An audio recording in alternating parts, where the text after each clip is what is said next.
Kapag ang mga bata po ay may mga ginagawang maganda, gustong-gusto nila nakikita ng mga magulang, lalo mga maliliit.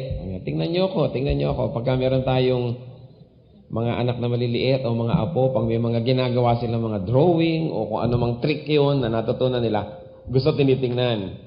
Pero ang mga bata na may ginagawa na mga kabalbalan, ayaw nila na sila'y nakikita, di po ba? Kaya kakaba-kaba daw yung mga bata o kabataon, kahit mga matatanda na laging nakakubli dahil ano kaya ang kanilang itinatago. Yung tayo po ay bantayan ng sinuman, lalo na ng otoridad na may kapangyarihan sa atin, ay pwedeng advantageous yan. Pwedeng meron tayong magandang mapulot, pwede ding disadvantageous. Because anything that our superior or anyone who has authority over us will see will probably shape the way that they will react to us. Kaya yung mga magulang na nakakakita ng mabuting ginagawa ng mga anak, maaaring meron silang ibigay na gantimpala. At yun namang mga nakakakita ng mga hindi dapat na ginagawa ay maaaring magbigay ng parusa. Buksan niyo po ang inyong mga Biblia sa 2 Chronicles chapter 16, verse 9. For the eyes of the Lord range throughout the earth to strengthen those whose hearts are fully committed to Him. Sabi po sa Tagalog, sapagkat ang paningin ng Diyos ay abot sa buong daigdig upang patatagin ang lahat ng taong buong pusong nakatalaga sa Kanya. Yung mensahe po natin ngayong umaga, the Lord is watching you. Ama naming Diyos, salamat po sa umagang ito at muli ay maaari kaming manahimik at namnamin ang inyong salita. Turuan niyo po kami na ituon lamang aming pansin sa inyo. Ano man ang umaagaw nito sa ngalan ni Jesus, ay aming binabawalan at gusto namin, Panginoon, ipako ang aming paningin, ang aming pandinig sa inyo. Turuan niyo po kami. Subalit liban na lamang na kami bigyan niyo ng kapangyarihan ay hindi namin mauunawaan ang inyong hiwaga.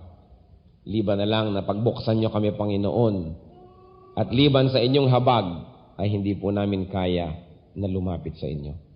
Kaya ayon sa iyong pag-ibig, ayon sa inyong kapangyarihan, lumalapit kami na hungkag, walang kaya, at umaasa po sa inyo.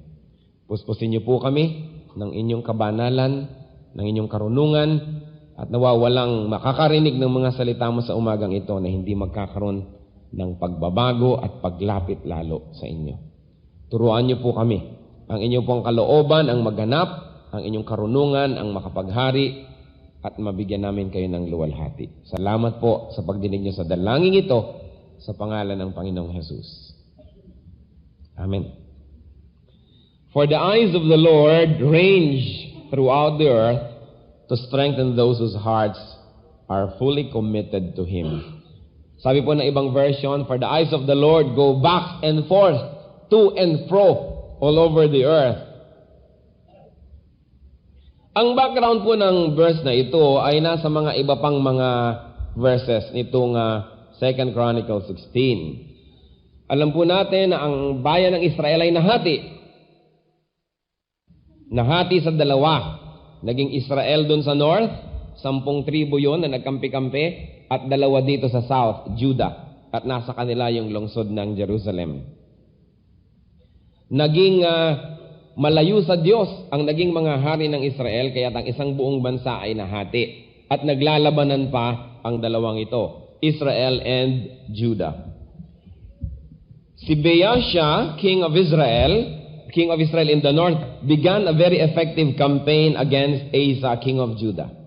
Nagkampo siya at gusto niyang bantayan na walang makalalabas, walang makakapasok doon sa teritoryo ng Judah. Kung kaya naman halos ay manghina na itong southern kingdom.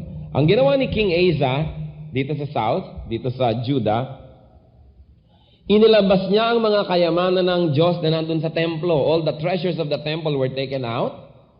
Isinama pa niya ang mga kayamanan ng kanyang palasyo at ipinadala niya sa isang hari sa labas ng kanilang bayan, si Ben-Hadad, king of Aram, ruling in Damascus. At ang sabi niya, kampihan niyo kami at lusubin ninyo ang Israel at nang sa gayon ay mawala yung pagbabantay nila sa amin, hindi kami makalabas o makapasok sa aming teritoryo. Kaya naman, kumbaga ay bumili siya ng kakampi. So King Baasha found himself fighting a war on two fronts, against Judah and against this King Ben-Hadad. Kaya naman, umatras siya sa kanyang pwesto at nakahinga naman ng kaunti itong bayan ng Judah. Ang problema, itong si Hanani na isang seer, according to the Bible, siya nakakakita ng mga hindi nakakita ng mga ordinaryong tao, para siyang isang propeta, merong mga pangitain na lumalabas sa kanyang isip na hindi nakikita ng iba. Pumunta siya dito sa hari ng Judah at sinabi niya, mali ang iyong ginawa.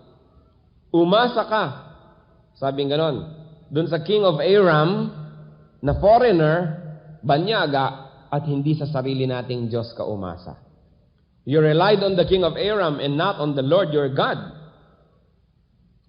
At kung itutuloy sa verses 8 and 9, sabi pa niya at sumbat niya sa kanyang hari na umupa ng kakampi para labanan yung kanyang kalaban, imbes na sa Diyos humingi ng tulong, sabi niya sa verse 8. Muli niyong tingnan sa inyong Biblia, napakabilis yun naman magsara.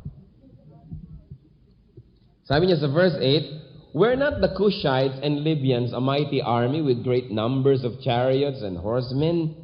Yet when you relied on the Lord, He delivered them into your hand. Oo nga naman. Yung mga dati nating naging kaaway, mas malalakas kesa sa atin, pero noon sa Diyos ka umaasa. Hindi ba't yung mga yan ay nagapi mo dahil sa Diyos? Kaya isinunod niya yung verse 9. For the eyes of the Lord range throughout the earth to strengthen those whose hearts are fully committed to Him. You have done a foolish thing, and from now on, you will be at war. Isang malaking kahangalan ng iyong ginawa at mula ngayon, puro giyera ang susuungin mo sa iyong buhay. Nagalit itong si King Asa, alam niya naman yung mga hari.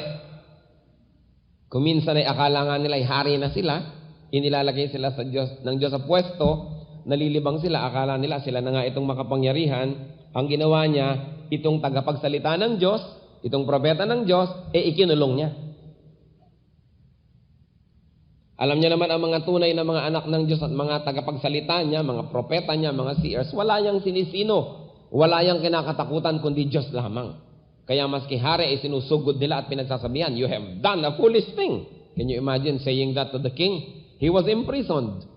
Alam niyo kung minsan sa pagsasabi natin ng tama at totoo, may mga binabayad tayong malalaking halaga. John the Baptist paid with his head. Naputulan siya ng ulo. Pero ganun talaga ang katotohanan. Sinasabi yan. At ang nangyari, sabi sa verses 12 and 13, in the 39th year of his reign, Asa was afflicted with a disease in his feet. Sa dami-rami naman ng magiging sakit, sakit pa sa paa. Ano kaya ito? Isang talamak na eksema? Ano kaya ito? Di po ba? Wala namang kaglamor-glamor na sakit itong dumapo sa kanya. Though his disease was severe, even in his illness, he did not seek the help of the Lord, but only from physicians. Then, in the 41st year of his reign, Asa died and rested with his fathers. Hindi siya gumaling mula doon sa sakit ng kanyang paa. At sabi sa Biblia, sa doktor lang na tao siya umasa at hindi sa Diyos. Hindi siya lumapit sa Diyos kahit pa nga masama na ang kanyang kalagayan at talamak ang kanyang kalagayan. Kaya ang nangyari ay siya ay namatay. Ano po ang matututunan natin dyan sa kasaysayan na yan? Namin po natin yung salita, for the eyes of the Lord, ang paningin ng Diyos. Mas maganda yung Tagalog kasi yung eyes matang-mata. Iniisip nyo sa may mata talagang paligid-ligid sa planeta na gano'n. Ang ganda ng Tagalog, ang paningin ng Diyos. Hindi naman sinabing ang mata ng Diyos. Dahil yan naman ay isa lamang talinghaga. The use of the word eye is only a metaphor. Meaning that the Lord was knowledgeable of what was going on all over the world. Alam niya, hindi lingid sa kanyang kaalaman ano man ang nangyayari sa lahat ng sulok ng daigdig. Dahil alam naman natin that God is not a man. So God is a spirit. So hindi naman talaga totoong mata yun, nakukurap-kurap, natitingin-tingin sa lahat ng dako dahil malaki din namang ikutan tong planeta na to ng dalawang mata. Di po ba? So ito isang talinghaga nang ibig sabihin, alam ng Diyos ang nangyayari sa lahat ng lugar, bagamat hindi kailangan na siya ay physically present because God is not a physical being. Pero alam niya, walang lingid. At ano daw po? The eyes range throughout the earth. Mas maganda rin yung Tagalog. Sabi niya, ang paningin ng Diyos ay abot sa buong daigdig. Hindi sinabing nagpapabalik-balik. Abot. Hindi kailangan pumunta at bumalik dahil at any given time, He is present everywhere. Hindi siya umaalis at hindi siya dumarating. Lagi siya nandun. Ang ganda nung Tagalog. So the eyes of the Lord range throughout the earth. Why? Because the Lord is omnipresent. He sees everything. Ano po ang nakikita ng Diyos? He sees the spirit and the flesh. Meaning, kahit mga masasamang espiritu, kita niya, hindi natin kita. Yung iba may ability makakita. Sinong gusto ng gift na ito? Gusto niyo nakikita niyo pag may evil spirit na nandyan. Kita ni Lord yun. Ideya at aksyon, kita niya pareho. Kita niya kung meron kayong binatukan at kita niya kung binabalak niyo palang batukan, kita na rin niya. The Word made flesh, di pa? Ganun ang description kay Jesus. Yung espiritu nagsakatawan na tao, naging flesh. Dalawa ang dimension ng reality. The spiritual reality and the physical reality. And both of them are real. Tayo namang mga tao, kung minsan pag hindi tayo spiritual, ang nakikita lang natin yung physical reality. Nakangiti ang tao, ang espiritu pala no, nakasimangot. So nagkakaroon ng dissonance. Magkaiba yung word at yung flesh. Magkaiba yung spirit at yung body. Kaya yung mga ganung tao madalas magkasakit. Yung mga tao na magkaiba yung nasa isip, iba yung ipinapahayag, nagkakasakit yan, naka-heart attack yan, bigla na lang yan naninigas at namamatay. Nagkakaroon ng mga ulcer, mga sari-saring headache, kasi hindi magka-agree yung spiritual tsaka yung physical dimension. Kaya masama yung hypocrite, yung mga sinungaling, kasi nagkakanda iba-iba. But the Lord sees both the spirit and the body. Kaya nga, di ba, ang hinuhusgahan ng Panginoon, hindi lang yung ating aksyon, kundi yung ating intensyon. Mabait ako sa'yo, akala mo mabait ako, pero kita pala ng Diyos na, kumbaga, pinapadama lang kita dahil uutangan kita bukas. Alam niya yun. Both the spiritual and the physical dimensions of reality are not unknown to God because He sees everything. Hindi po ba napakasarap isipin na alam ng Diyos lahat yan? Sa Jeremiah 23 to 24, sabi ng Diyos, am I only a God of nearby? Ako ba'y Diyos nang nandyan lang sa malapit? And not a God of far away? Can anyone hide in secret places so that I cannot see Him? Declares the Lord. Do not I fill the heaven and the earth? Declares the Lord. Tama nga naman. Ako ba'y Diyos na taga-dyan-dyan lang at hindi rin taga-ron? Meron kayang isang lugar na wala ako ron at hindi ko alam ang nangyayari?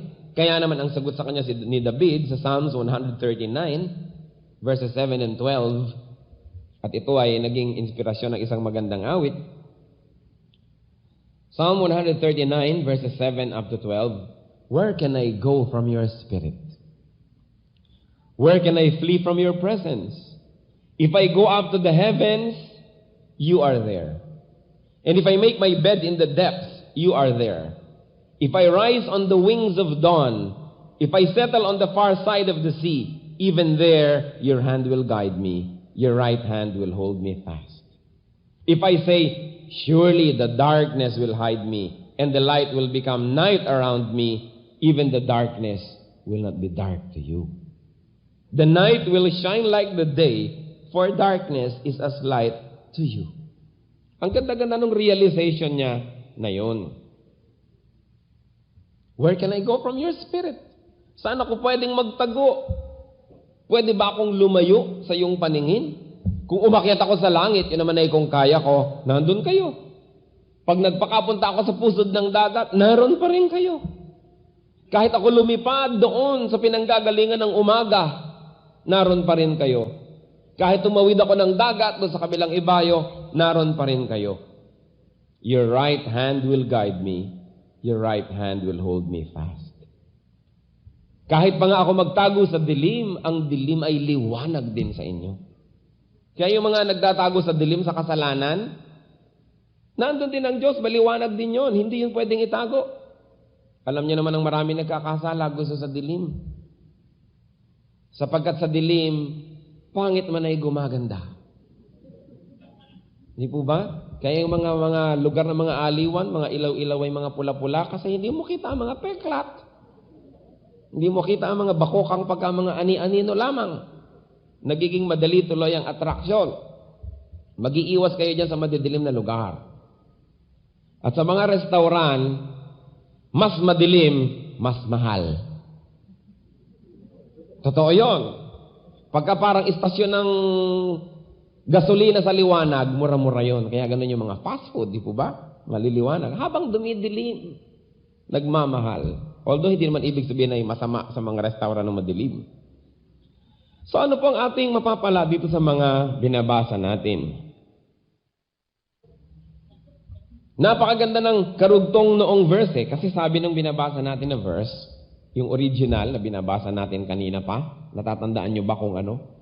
2 Chronicles 16:9. Your eyes are there, at anong dahilan? To strengthen those whose hearts are fully committed to you. Bakit nakabantay ang Diyos? Ang mga magulang po dito, pag binabantayan nyo ang inyong anak, bakit? Anong intensyon? Kayong mga maestra dito, bakit nakabantay kayo sa mga estudyante? Ang mga pulis, bakit nakabantay dapat sa mga mamamayan? Bakit ang mga may otoridad ay nagbabantay? Ang dahilan po, sabi dito, binabantayan niyo po ako, O Diyos, to strengthen. Para pag tayo magulang, nakabantay ka sa anak, para pag nadapa, maitayo mo. Para pag nagkakamali, maiiwas mo sa pagkakamali. Hindi para manghuli ng pagkakamali. Hindi para, aha, caught in the act. Hindi ganun ang ginagawa ng Diyos, kaya niya tayo binabantayan. Nakabantay siya para tayo palakasin. Kaya sabi ng Psalm 139 verse 10, even there your hand will guide me, your right hand will hold me fast. Ang kamay ng Diyos ay laging nakaabang, hindi para mamalo, kundi para umalalay. Yung iba, mga takot na takot sila sa Diyos, sa presensya ng Diyos. Samantalang ang intensyon ng Diyos ay para tayo alalayan. Sino po ang inaalalayan? Sabi, those whose hearts are fully committed to Him. Napakagandang namnamin yan, sabi salita. Heart, what is the heart? Hindi naman siyempre yan tumitibok-tibok na nandito na muscle. Yan ay isa na namang talinghaga tulad ng eyes. Ibig sabihin ng ating buong personalidad, the whole being, the whole personality, the soul. Those whose hearts or whose personality or whose being are fully committed. Fully. Ganap, sakdal, buo. Hindi kalahati, hindi 3/4. Hindi 99.9%. That's too little. Ang sinasabi, those whose hearts are fully committed to Him. At yan po ay ine-echo ng Matthew 22:37. Love the Lord your God with all your heart and with all your mind and with all your soul. Bakit kaya gusto ng Diyos na siya na lang ang ibigin, lagi na lang siyang number 1? Ganun ba siya ka-insecure? Ganun ba siya ka-selfish? Ganun ba siya ka-egotistical na puro siya na lang nang siya dapat ang unahin? Bakit hindi ang asawa ko, ang nanay ko, ang tatay ko, ang anak ko? Bakit siya? Isa lang po ang dahilan. Kasi alam ng Diyos na kung sino man ang ating lubos na mahal, kung sino man ang lubos nating sinusunod, kung sino man ang lubos natin na pinahahalagahan, yun ang makapagbibigay sa atin ng anumang positive o negative effect. Sino man ang pangunahin na tao sa ating buhay, bihag niya ang ating puso. Bihag niya ang ating damdamin, bihag niya ang ating buhay. Kung paglaruan niya, kawawa naman tayo. Kung bigla niyang bitawan, nagkadurog-durog, nagkaluray-luray. Kung kanyang saktan, nasusugatan. Kung kanyang iwan, umiiyak. At alam ng Diyos, na sino mang tao, gaano man kagaling yon, magulang, asawa, anak, pag ginawa nating number 1 sa ating buhay, para na tayong pumirma ng kontrata ng ating suicide, dahil alam ng Diyos na ang isang tao, gusto man niya o hindi, ay bibiguin niya ang mga umaasa sa Kanya. Na ang isang tao, gusto man niya o hindi, ay iiwan niya ang mga nagmamahal sa Kanya. Gaano karami ang inyong minahal na iniwan kayo? Maaaring sinadyang iwan tayo, o kaya namatay. Hindi niya gusto, pero namatay. Nawala pa rin, nasaktan pa rin tayo. O kaya, dating at alis sa ating buhay. Mahal tayo ngayon, hindi tayo mahal bukas. Mahal tayo ngayon, hindi tayo mahal bukas. Parang makahiya. Sumara, bumukas. Paano tayo? Gusto ng Diyos na number 1 siya sa ating buhay dahil alam niya na hindi niya tayo iiwan. Alam niya na hindi niya tayo bibiguin. Alam niya na hindi niya tayo sasaktan. Alam niya na hindi niya tayo pababayaan. Kaya gusto niya, siya ang number 1. Hindi dahil para sa kanyang sarili, kundi dahil para sa atin. Alam niya na kaya niya na maging tapat. Ang mga tao gusto mang maging tapat sa atin, pero kaya ba nila na maging tapat? Gusto man nila tayong tulungan, kaya ba nila na laging makatulong? Gustuhin man nilang tayo isamahan, kaya ba nila na samahan tayo parati? Kawawa ang tao na ang number 1 sa kanyang buhay ay tao rin. Because that person who is number 1 in your life, intentionally or unintentionally, will hurt you. Will disappoint you. Kaya, mahalaga ang Diyos ang number 1. Ang mga tao, dumating, umalis, mabuhay, mamatay, lumusog, magkasakit. Naapektuhan tayo konti-konti lang kasi yung gitna ng buhay natin, nandun stable ang Diyos. Subukan nyo alisin ng Diyos, tao ilagay nyo sa gitna. Para ka lamang na tapon na nasa dagat na sinisiklot-siklot ng mga alon. Kaya mga taong sobrang in love sa kapwa-tao, sumaya ngayon, lumungkot bukas. Nagtatatalon ngayon sa saya, naglulupasay bukas, kaiiyak. Kawawa. Yung tao na ang number 1 sa buhay niya bagay. Bahay halimbawa, sinasamba-samba ang bahay, o nalahar, nasunog, paano na kayo? Kung ang sinasamba-samba nyo inyong kagandahan, di ba? Paano na kayo kung bigla halimbawang nadapuan kayo ng elepante? Buti na lang walang pakpak ang mga elepante dahil kung dapuan kayo, paano? Natapakan na inyong mukha, nagkadurog-durog. Paano na? Alam niyo naman ang sabi ni Pilita Corrales, ang ganday sadyang kay rupok. Kaya daw lagi magdala ng salakot, huwag paarawan yan. Di ba? Subukan ninyo na makulong kayo sa isang gubat ng isang linggo, ano na kaya itsura nyo? Kaya lang na tayo gumaganda, kareretoke, kaayos, kaliligo, kakakaskas, kagaganito, pero napaka-temporary. Kung ang inyong number 1 na sinasambay, ang inyong katalinuhan, paano kung bigla kayo nabagok at nagka-amnesia?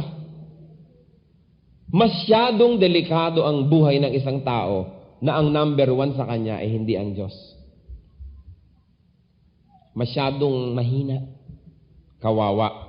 Kaya sabi niya, love the Lord your God with all your heart and with all your mind and with all your soul. Then love others also. Other people may come and go, they may frustrate you, they may not, but you will have a strong center and you will be very, very stable. So, ang sabi, the Lord strengthens those whose hearts are fully committed to Him. Sabi sa Tagalog, nakatalaga. Committed. So, commit.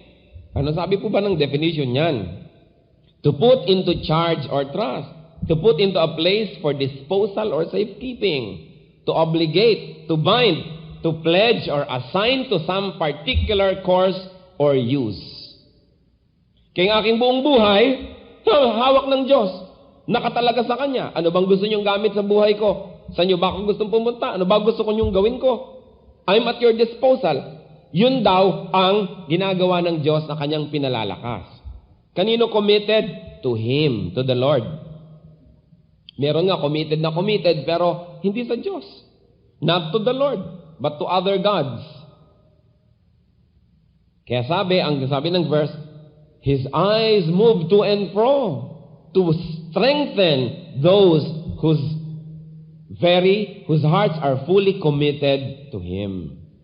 Kaya naman nagalit itong propeta kay hari ng Judah. Dahil sabi niya, you relied on the king of Aram and not on the Lord your God. At kahit may sakit ka na sa iyong paa, hindi ka lumapit sa Diyos. Puro runong ng tao at mga doktor ang iyong nilapitan. Now, linawin po natin ito. Isang bagay. Hindi masamang magpa-doktor. Hindi masamang pumunta sa mga mediko, sa mga marurunong, pero masama naman na yun lang ang asahan at ang Diyos ay puwera. Yung iba naman exaggerated, I don't need a doctor, si Lord na ang magtatanggal ng appendix ko. At nung namatay, nagtaka. Ang pagpapala ng Diyos maaring very direct to you, but usually through other people. Through those who are trained, yung binigyan din niya ng karunungan na maging doktor, maging nurse, maging mga ganyan. Huwag natin sabihin na, ay, naniniwala ako sa Diyos, hindi na ako magpapa-opera. Well, personally, you may want to claim that, but you've got to be very sure that your conviction really comes from God. Kasi marami ng taong nagkaganyan-ganyan, tapos nabigo. Sabi ng Diyos, teka, hindi ko naman sinabi yan. Guni-guni mo lang yan. Dadalas-dalas mong paliligo nang hindi ka masyadong maraming vision. Dahil paminsan-minsan lang magbigay ang Lord ng vision, di araw-araw. Merong ganun, merong divine healing. It's true. But in the absence of a real and very definite leading from the Lord, confirmed by other believers who are also not just emotional but intellectually righteous, kailangan magpartingin tayo sa mga doktor, uminom ng gamot. Dahil ginagamot din tayo ni Lord through this, through the natural way. Hindi man lang kasi pumunta itong hari na ito sa Diyos. Yung pa namang templo, nasa kanilang teritoryo. Alam niyo po yung iba, ginagawa nila ang Diyos, last resort. O sabi niya, gawin mo ito, gawin mo yan, gawin mo yan, gawin mo yan. At talagang pag hindi pa nag-click, magdasal ka na lang. Huli yung Diyos. Kailangan sa umpisa, sa gitna, sa dulo, kasama ang Diyos. In everything you do, put God first, and He will crown your efforts with success. He will guide you. He will make you succeed, sabi. Napakaganda ng verse na ito kung atin pong babaunin dito sa taon na ito. Unang-una, the Lord sees everything. Di po ba kayo dapat matuwa? Di ba nakakatuwa at dapat ipagpasalamat, nakita ng Diyos ang lahat? Kaya huwag na tayong magpilit pa na itago sa Diyos. Anong maganda? Binabantayan tayo at tinitingnan tayo ng Diyos, hindi para tayo ipahiya. Hindi para tayo hulihin sa akto. Hindi tayo pagalitan. Hindi para tayo paluin. Kundi para tayo palakasin. Huwag niyong itago sa Diyos ang inyong mga kahinaan. Dahil paano palalakasin? Parang sa eskwela, kaya may test. Para malaman ng teacher kung anong hindi niyo pa alam. At hindi nyo naintindihan. At nang sa gayon, yun naman kung yung teacher dapat ngang maging teacher, bigyan kayo ng aragdagang atensyon at pagtuturo para malaman nyo yung hindi nyo pala nalaman, na nalaman ng iba.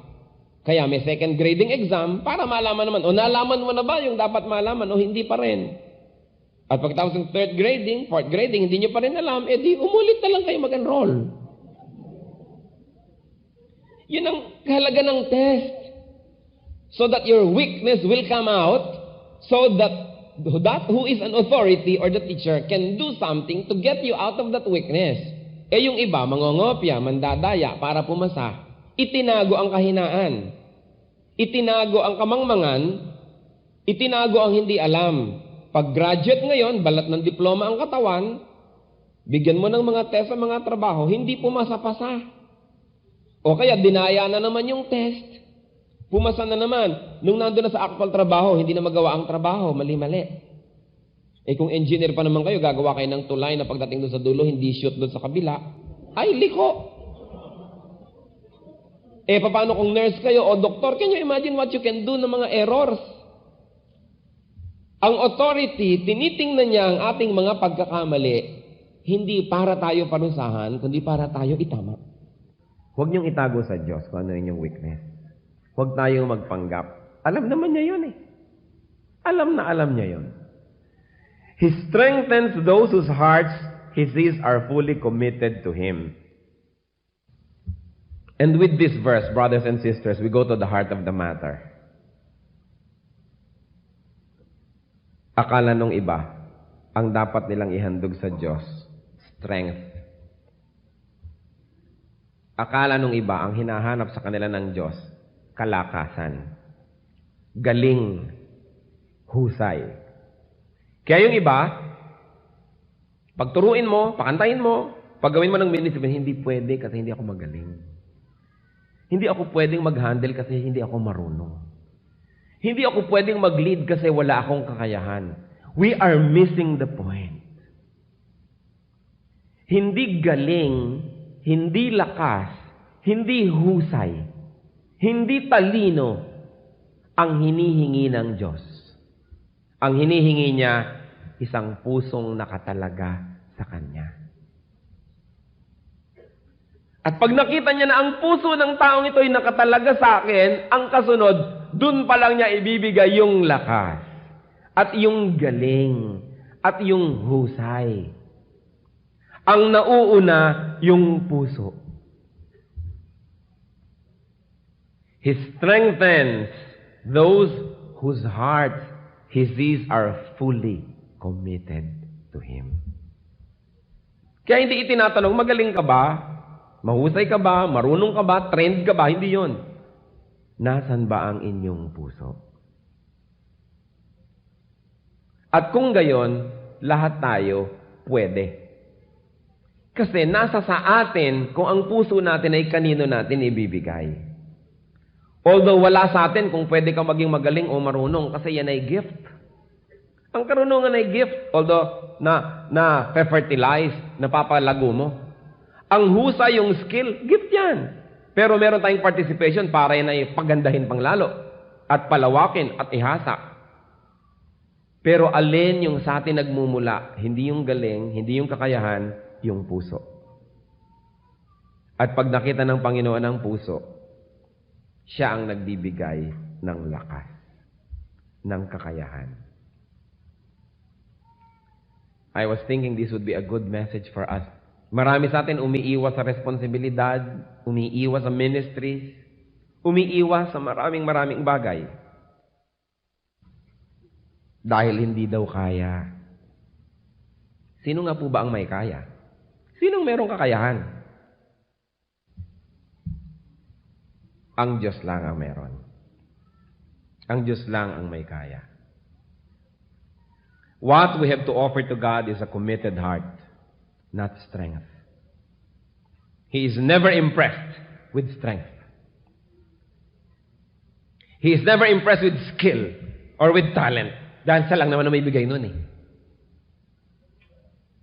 But what the Lord allows us on our own free will to give to Him is our heart. Hindi niya po dinidesisyonan yan dahil binigyan niya tayo ng free will. At hindi yan kayang pakialaman ni Satanas dahil hindi niya yan kayang pasukin dahil yan ay free will na ibinigay sa atin ng Diyos. Kayo ang magdedesisyon kung ibibigay niyo ang inyong puso ng lubos sa Panginoon. At pag yun ay naroon na, ang lahat kasunod. The commitment, the will, the decision comes from us. Kaya kaya niyo yun. Many people do not commit or are afraid to commit due to lack of strength, physical or financial strength, mental, social, or spiritual strength. These strengths do not come before commitment. They come after commitment. So what is the Lord asking? A committed heart. Ipasubo ninyo ang inyong sarili. Strength and ability and power is given by God in response to our commitment. It is considered foolish to rely on human power to fight our battles and heal our illnesses. God is our fortress. The Bible always repeats that. God is our healer. Seek God first. Seek godly power first. And then the rest will follow. King Asa got into war. King Asa got into a fatal foot disease. Tayo po. Nasaan kaya tayo? Ano kaya yung pwedeng equivalent ng war na yon? Meron bang war yung buhay natin?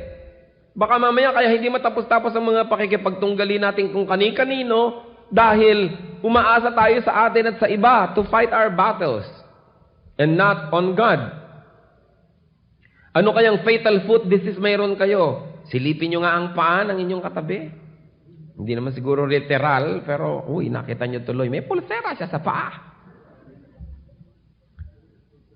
What fatal foot disease could we be having because we are relying only on human doctors and not on God? And this is not only for physical infirmities, but for all our infirmities.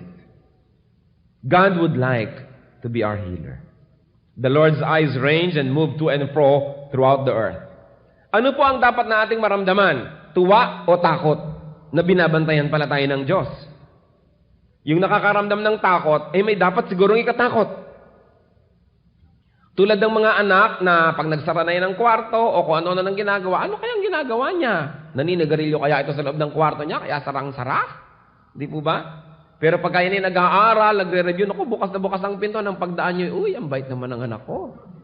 Pero pag kami mga isinasara-sara, ano kaya mga kabalbala ng mga pinagagagawa nito?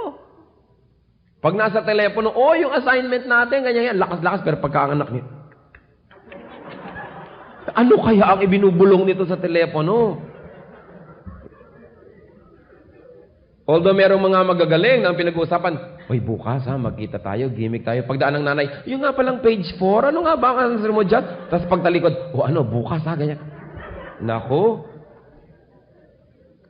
Yung ating human parents, pwedeng paglalangan siguro. O kumisa naman akala nyo, pinalulusot lang kayo. Di ba? Ako nga ngayon, iniisip ko, nung paglalalang ko sa tatay ko nung araw, napaglalangan ko kaya siya o talagang pinagtatawanan lang niya ako behind my back na alam naman niya. No, hindi lang ako pinapahiya lagi. Na pagka gusto ko magpunta nung araw sa beach, magngolekta po kami ng mga specimen sa biology. At pag uwi ko naman, may dala pa talaga ako mga kabi-kabibe. Ako naman phylum chordata, ganyan-ganyan. Kaya iniisip ko, ano kaya yun? Namatay na kasi tatay ko, hindi ko tuloy matanong na, pinalusot nyo lang ba ako? O talaga bang nagtagumpay ako na paglalangan ko kayo? But the point is, with our spiritual father, hindi tayo nakakalusot. Maski yung mga nasa ministry na mali ang puso, mali ang intensyon, alam niya ng Diyos. Maging yung mga gumagamit ng ministry at mga salita ng Diyos at Bible para lamang sa sarili, alam niya ng Diyos. Wala tayong maililihim. Ano pong nararamdaman nyo pag naaalala nyo nakabantay sa inyo ang Diyos?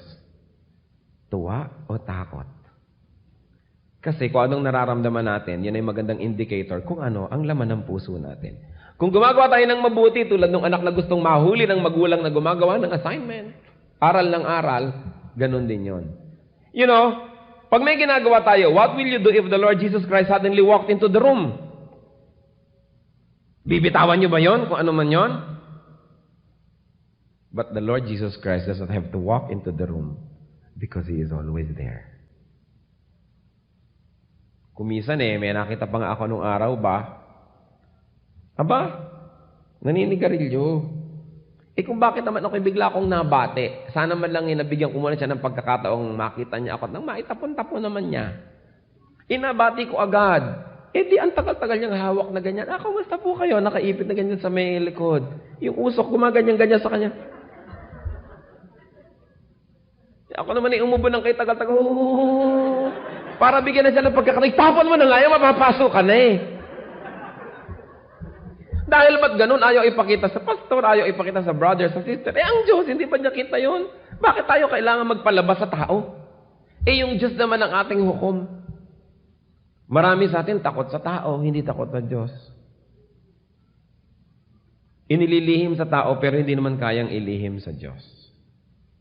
Do not be afraid to show the Lord your weaknesses, because the Lord is there not to spank you, but to strengthen you. Si David, nakita nyo? Despite his weaknesses, at sa mga ginawa ni David na talaga namang mga kahambal-hambal na bagay, ano pa rin ang tawag ng Diyos sa kanya? This is a man after my own heart. Sabi ng Panginoon. Kasi ang tinitingnan ng Panginoon yung puso ni David. A heart that was committed to Him. Nadadapa, nagkakamali, pero yung commitment niya talaga kay Lord nandun. Kaya naman, pag si David nagkakasala, kinabukasan, yung kanyang puso'y parang nagkapitipipim parang papel. Basahin niya yung Psalms kung paano niya i-describe ang kanyang mga sorrow. Talagang sama ng loob ang kanyang inuunan at luha ang kanyang binabanig. Kapag kasi nagkakasala, kaya lang, bukas, ayun, may kasalanan na naman ang David. But the Lord looks at the heart. At tayo rin sa kapwa Kristiyano, matuto tayong tumitingin din sa puso. Bagamat yan, hindi nakikita ng mata, kundi ng espiritu. Huwag tayong judgmental sa kapwa. Ang Diyos nga hindi pa judge eh. Sa second coming pa mag-judge ang Diyos, alam niyo ba yon? Hindi pa siya judge. Marami sa atin, nauunahan pa ang Diyos maghukom sa kapwa eh. God is not even a judge yet. He's still a Savior. Kaya mayroon pa tayong pagkakataon. In spite of David's weaknesses, what the Lord saw was his commitment. And the Lord honored it. Yung puso, napakahalaga. Commit your heart to the Lord. Commit your soul, your mind, your strength. Italaga natin sa Diyos ang buo nating pagkatao. At pagkatapos, tsaka palang darating yung kanyang kapangyarihan. Yung pagbibigay niya sa atin ng kakayanan. Kaya sa sandali ng katahimikan, ilapit natin ang ating puso sa Diyos. Wala tayong lugar na pwedeng puntahan na hindi siya naroon. Yung mga dati nating itinatago-tago, ihayag na natin sa Panginoon. Let's make confessions to God. Seek His power to strengthen us. At yung mga kung may nagbibigay sa atin ng strength lamang, ng skill lamang, let us give our heart now, our commitment, and every other blessing and strengthening will follow. Maghayag tayo sa Panginoon. Maski yung mga kasalanan natin na ang tagal-tagal, akala tuloy natin hindi na kasalanan pa rin yun, ihayag natin sa Kanya. At sa pagkikilos ng Espiritong Banal sa inyong buhay ngayon, nais niyong isuko ang isamang bahagi, larangan, adhikain, damdamin. At nais niyong sabihin, Diyos ko, kayo po ang ginagawa kong Panginoon ng larangan ng buhay kong ito. Mag-isip po kayong mabuti at bayaan ng Espiritong Banal ay kumilos. At kung sa inyo pong pakikipag-niig sa Panginoon, you've got this conviction that you want to surrender this to the Lord, make that conviction and then we will pray later on. Ipinagkakait natin sa Panginoon ang isang bahagi ng ating buhay at ngayon nais nating isuko upang siya ang maghari doon. Tumayo po kayo where you are and declare this wonderful commitment to the Lord na nais nating magsuko ng isang bagay na hindi pa natin isinusuko. The Lord will honor your commitment and the Lord will take over this area of your life. And the Lord will be Lord and He will strengthen you. Kung minsan natatakot tayo mag-commit dahil sabi natin hindi natin kaya, but remember, commitment comes first, then the strength follows. Sa ilang saglit, bayaan nating Espiritu ang kumilos. And if the Spirit convicts you to submit an area or various areas of your life, just stand and continue to pray to the Lord silently. Sa pagtayo sa iyong harapan, kinikilala namin ang pagkukulang na hindi kayo ginawang ganap na Panginoon sa bawat larangan ng aming buhay. Ipagpatawad mo po sa bawat isa. Habang ang bawat isa ay humihingi ng tawad sa iyo, Panginoon, individually. Pakalinisin niyo po ang mga bahagi ng buhay na ito na ngayon ay isinusuko ng mga nakatayo sa iyong harapan. Lord, right now we enthrone you. We make you king. We make you Lord over this area of our lives. Take over. Ang inyong kapangyarihan ang isang masunod. Ang inyong kalooban ang makapangyari. At Panginoon, alang-alang sa iyong kapangyarihan, pagpalain niyo po ang mga tumatayong ito. Naging mahalimuyak nawa, Panginoon, na handog sa inyo ang anuman na ngayon ay isinusuko. Tanggapin niyo po, Panginoon, at ang anuman ang lahat ng karumihan o pagkakamali, sinusunog namin, Panginoon. In your altar. We are making an offering, and may this be acceptable to you. Pagpalain niyo, Panginoon, ang mga handog na ito, handog na nakapagbibigay lugod sa inyo, handog na nakapagbibigay ng dangal sa inyong pangalan. At nawa, Panginoon, anuman ang isinusuko ng mga nakatayo sa iyong presensya ngayon, kayo po ang maghari. Madama po ang inyong pagpapala, ang inyong kapangyarihan, ang inyong bendisyon. At bibigyan mo, Panginoon, ng kapangyarihan na nagmumula sa iyo ang mga kapatid na ito. At nang sa gayon, patuloy na mapanindigan at mapagtagumpayan ang ginagawang ngayong pagsusuko sa inyo. At kahit hindi namin kayo nakikita, nakikita niyo kami, Panginoon. Salamat at gayon na lamang inyong pagmamahal sa amin. Salamat at gayon na lamang ang inyong pag-iingat na kami binabantayan ninyo. Salamat, Panginoon, sa inyong pag-ibig.